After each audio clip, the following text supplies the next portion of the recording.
إن الحمد لله نحمده ونستعينه ونستغفره ونعوذ بالله من شرور أنفسنا ومن سيئات أعمالنا. من يهده الله فهو المهتد ومن يضلل فلن تجد له وليا مرشدا. وأشهد أن لا إله إلا الله إله الأولين والآخرين وقيوم السماوات والأراضين الذي لا عز إلا في طاعته ولا غنى إلا في الافتقار إليه. وأشهد أن محمدًا عبده ورسوله بلغ الرسالة وأدى الأمانة ونصح الأمة وجاهد في الله حق جهاده حتى آتاه اليقين. اللهم صل وسلم وبارك عليه وعلى آله الطيبين وصحابته الأكرمين وتابعيه وتابع تابعيه بإحسان وتقوى إلى يوم الدين. سر الوجود. قال الفلاسفة عبر التاريخ أن الإنسان هو أفضل الموجودات. خلق الله الجمادات فسخرها للإنسان، وخلق الله النباتات وسخرها للإنسان، وخلق البهائم والحيوانات وسخرها للإنسان، فكان الإنسان أفضل الموجودات. والفلاسفة يتساءلون: ما سر الخلق؟ لماذا خلق الإنسان في هذه الحياة؟ علما بأن حياته قصيرة ولو طالت، فالحياة أقصر من أن نقصرها. فهناك من أجاب بما يملك من معرفة وإدراك ومنطق. ربما نترجم بعض تلك الاجتهادات فيما قاله الشاعر الحائر إيليا أبو ماضي، وهو يترجم تلك الحيرة التي يعيشها الإنسان، فقال مما قال: جئت لا أعلم من أين ولكني أتيت، ولقد أبصرت طريقي قدامي طريقي فمشيت، كيف جئت كيف أبصرت طريقي لست أدري، أجديد أم قديم أنا في هذا الوجود، هل أنا حر طليق أم أسير في قيود، هل أنا قائد نفسي في حياتي أم مقود، لست أدري. إلى أن يقول: ولماذا لست أدري؟ أجاب نفسه قائلا: لست أدري. الجواب من الخالق جل جلاله، هو الذي أرسل النبيين والمرسلين ليجيبوا عن هذا السؤال المحير، وهو أكبر سؤال محير للإنسان: لما خلقت؟ فكان الجواب عبر الوحي عن طريق النبيين والمرسلين، في مثل قوله تعالى: وما خلقت الجن والإنس إلا ليعبدون. وقد جاءت هذه الآية بعد سلسلة آيات من سورة الذاريات، وهذه الآية 56، والتي قبلها والآية 55: وذكر فإن الذكر تنفع المؤمنين. الآية 7: والسماء ذات الحبك. القرآن يأخذ بألبابنا لننظر في هذا الكون الفسيح لنتعرف على خالق الوجود. والموت حينما يقضي به الله فهو ليس نهاية، انتقال من وجود زائل إلى وجود دائم في دار القرار. والسماء ذات الحبك، الآية 7. والآية رقم 20: وفي الأرض آيات للموقنين. الآية 21: وفي أنفسكم أفلا تبصرون. وهذه الآية تساوي الآية 53 من سورة فصلت: سنريهم آياتنا في الآفاق وفي أنفسهم حتى يتبين لهم أنه الحق. ثم تأتي الآية 22: وفي السماء رزقكم وما توعدون. والآية رقم 50 ربنا يقول: ففروا إلى الله. في الفرار إلى الله نجاة، ما بعدها نجاة. ثم تأتي الآيات حيث يجيبنا ربنا عز وجل بقوله وما خلقت الجن والإنس إلا ليعبدون، وهو ما تأكد في سورة الأنبياء الآية 25. ربنا يقول وما أرسلنا من قبلك من رسول إلا نوحي إليه أنه لا إله إلا أنا فاعبدون.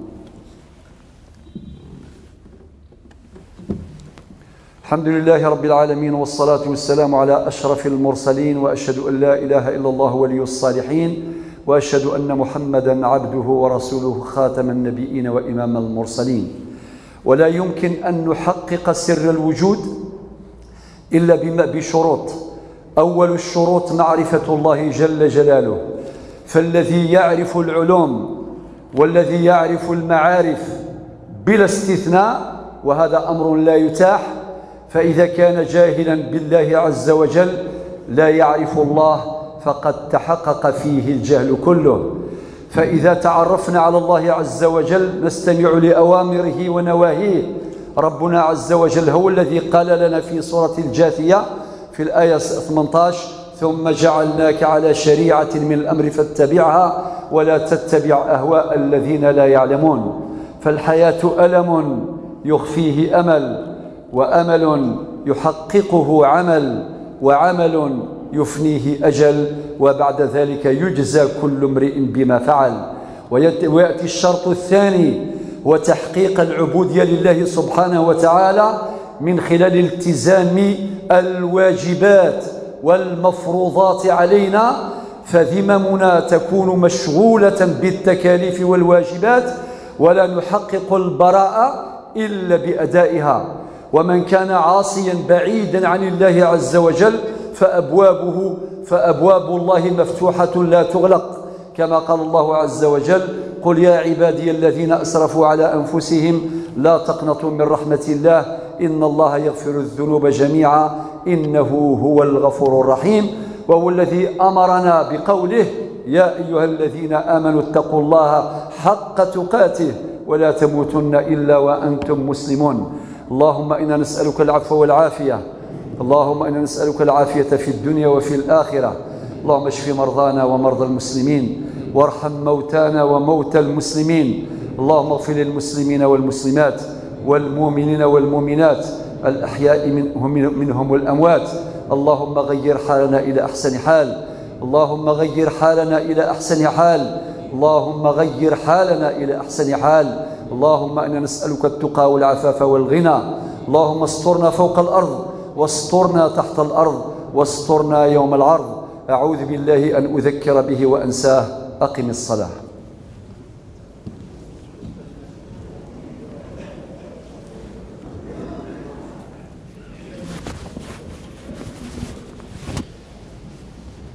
الله أكبر الله أكبر. أشهد أن لا إله إلا الله، أشهد أن محمدا رسول الله. حي على الصلاة حي على الفلاح قد قامت الصلاة. الله أكبر الله أكبر. أشهد أن لا إله إلا الله. استووا استقيموا رحمكم الله، استووا استقيموا رحمكم الله، استووا واعتدلوا.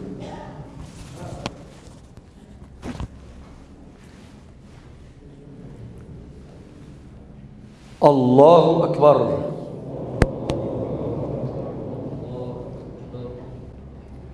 الحمد لله رب العالمين الرحمن الرحيم مالك يوم الدين إياك نعبد وإياك نستعين اهدنا الصراط المستقيم صراط الذين أنعمت عليهم غير المغضوب عليهم ولا الضالين.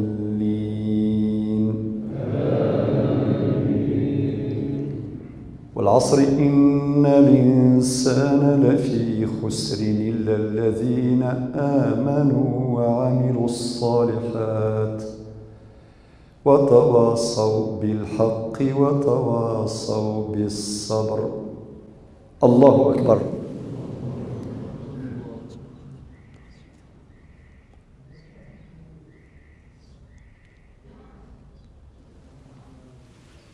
سمع الله لمن حمده. الله أكبر.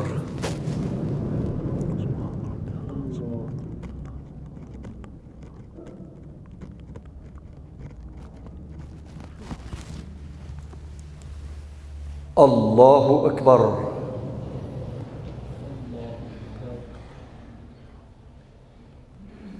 الله أكبر.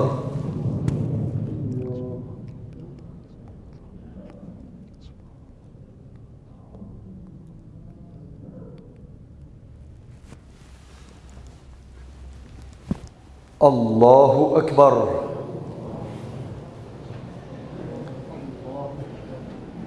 الحمد لله رب العالمين الرحمن الرحيم مالك يوم الدين إياك نعبد وإياك نستعين اهدنا الصراط المستقيم صراط الذين أنعمت عليهم غير المغضوب عليهم ولا الضالين.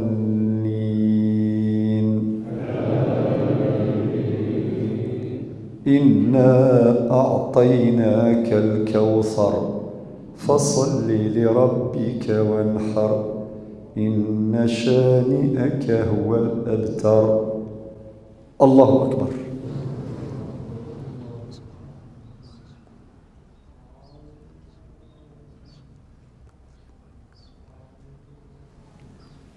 سمع الله لمن حمده. الله أكبر.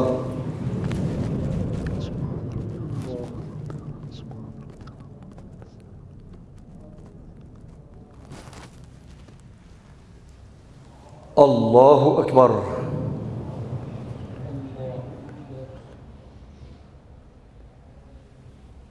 الله أكبر.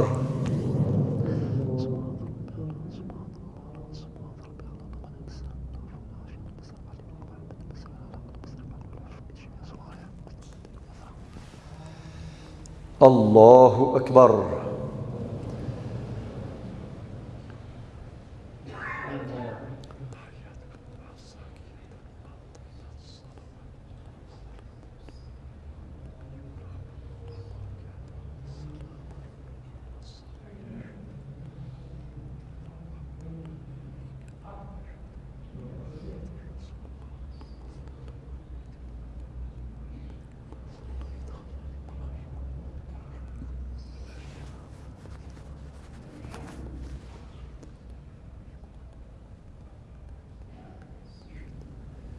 السلام عليكم ورحمة الله. السلام عليكم ورحمة الله.